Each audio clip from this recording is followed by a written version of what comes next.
Sa ating lahat, muli ako si Teacher Joseph at ang i-discuss natin ngayon ay tungkol sa annual simple interest. Pero bago ang lahat, huwag kalimutang i-like, i-share, at subscribe sa video na ito.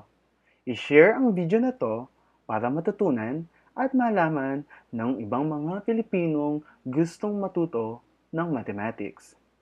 So now, let's begin. So, pag sinabing annual simple interest, ito ay may formulang IS equals PRT.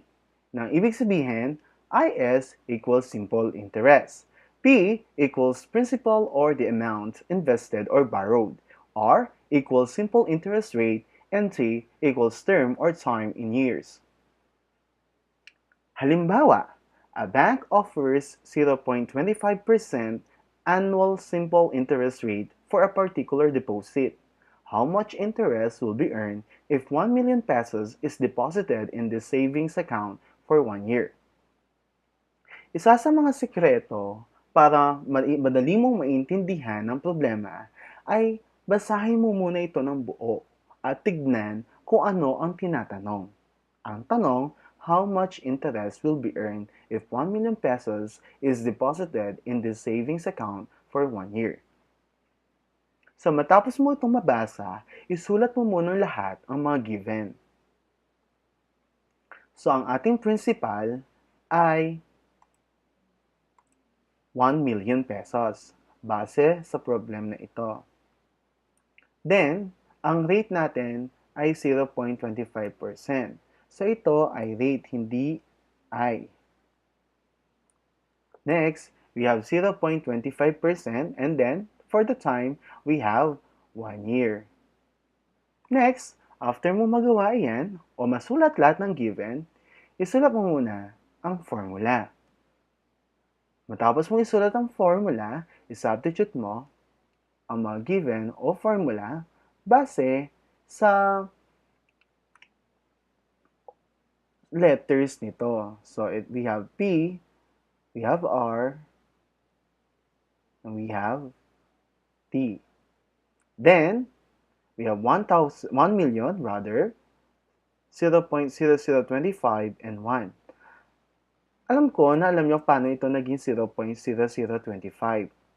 Dahil ang 0.25% para maging decimal form siya, kailangan mo mag-move ng 2 decimal places going to the left. And then mag-add ka ng 0. Kaya nagkaroon siya ng dalawang 0 sa unahan. Tapos yon, multiply mo lahat ang 1 million, 0.0025 at 1. At ang makukuha mo ay 2,500 pesos. Ibig sabihin, mayroon interest na makukuha sa 1 million sa loob ng isang taon na may 0.25% annual simple interest rate na 2,500 pesos. Ngayon, dumako tayo sa pangalawang example. Our second example, how much interest is charged when 50,000 is borrowed for 9 months at an annual interest rate of 10%. So, una sa lahat, isulat mo muna ang given. So, meron tayong given na 50,000 pesos for our principal. 10% for rate. Again, nandito ang ating decimal point. So, kailangan natin mag-move going to the left ng 2 decimal places para maging decimal form. So, meron tayong 0.10 or 0.1. Next, meron lang tayong time na given na 9 months. So, dahil 9 months lang siya, at ang tinutukoy nating term ay 1 year para sa simple interest, ang kailangan lang natin gawin ay i-divide ang 9 months sa 12. Bakit 12? Dahil ang 1 year ay mayroong 12 months. So, matapos i-divide, ang makukuha mo ay 0.75 year. Tandaan, when the term is expressed in months or M, it should be converted in years by T equals M divided by 12. Next, so pwede na tayong mag-solve since we have the P, the R, and the T. And the answer is 3,750 pesos. So the simple interest charge for this example number 2 is 3,750 pesos. Next, example number 3. Complete the table below by finding the unknown value. Ayan. So, meron tayong iba't ibang value na kailangan hanapin. Meron tayong letter A para sa principal, B para sa rate, C para sa time, and of course, sa interest, letter D. Pero, wala pa tayong nabubuong mga formula para sa principal, rate, and time. Ang meron lang natin ay ang interest. So, ang gagawin lang natin ngayon ay i-derive lang natin ang ating formula na I equals P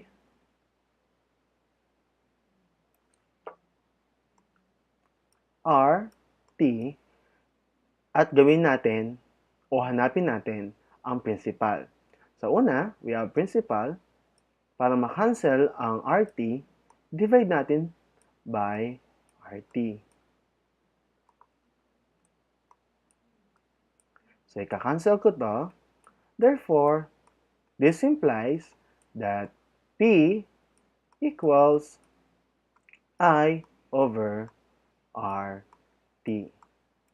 So, gawin lang naman natin ito sa lahat ng letters. So, sa letter R naman, meron tayong mabubuong formula sa pamamagitan ng original formula ng simple interest na I over P T.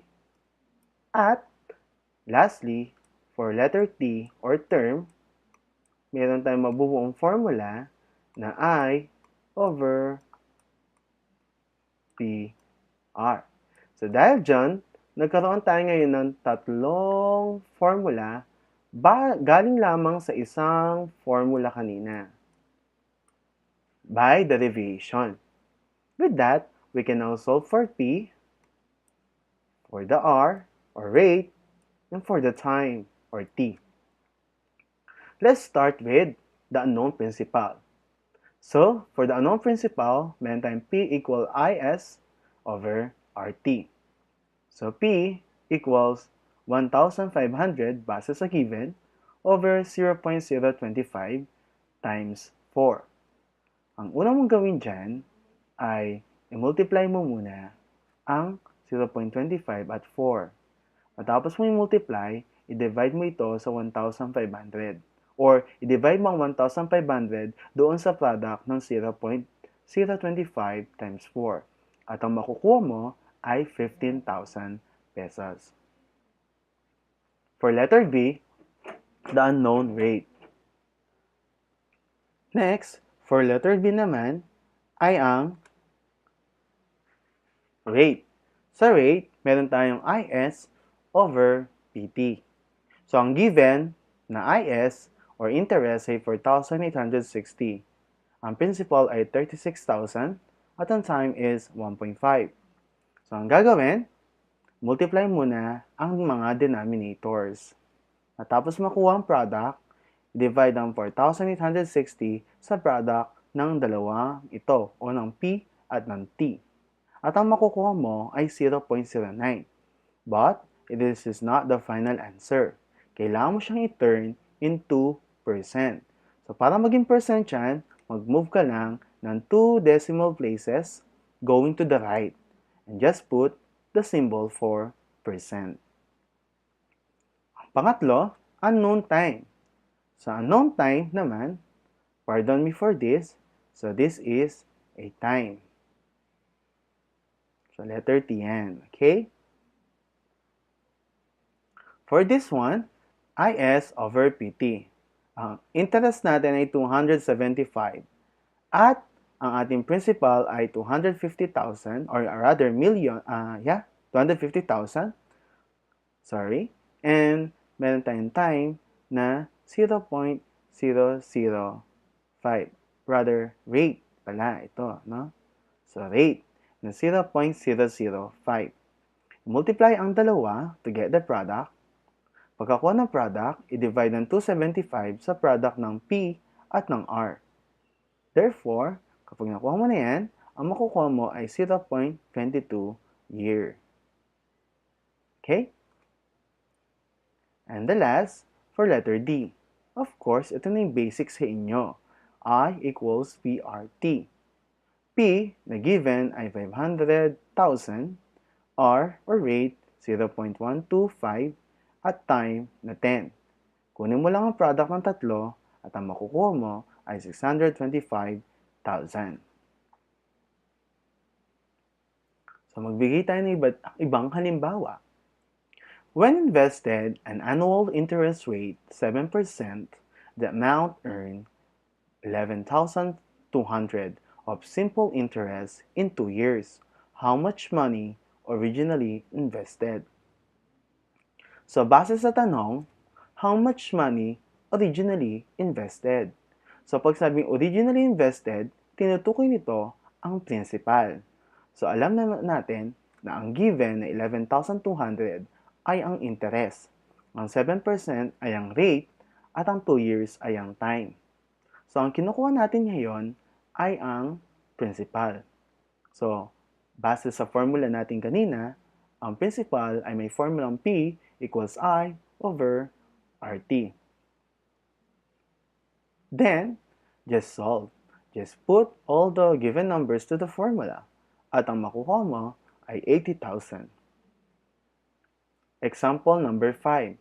If an entrepreneur applies for a loan amounting to 500,000 in a bank, the simple interest of which is 157,500 for 3 years. What the interest rate is being charged? So again, matapos mo mabasahin ang problem, kailangan mo munang tignan kung ano ang tinatanong. Ang tinatanong, interest rate. Obviously, ang hinahanap natin ay ang rate. Ang rate ay may formula na R equals I over PT. So, base sa problem, ang principal o inutang nito ay 500,000 at tumubo ito ng 157,500 sa loob ng 3 taon. Therefore, just write the given first. Then, write the solution. By writing the formula, just substitute all the given to the formula.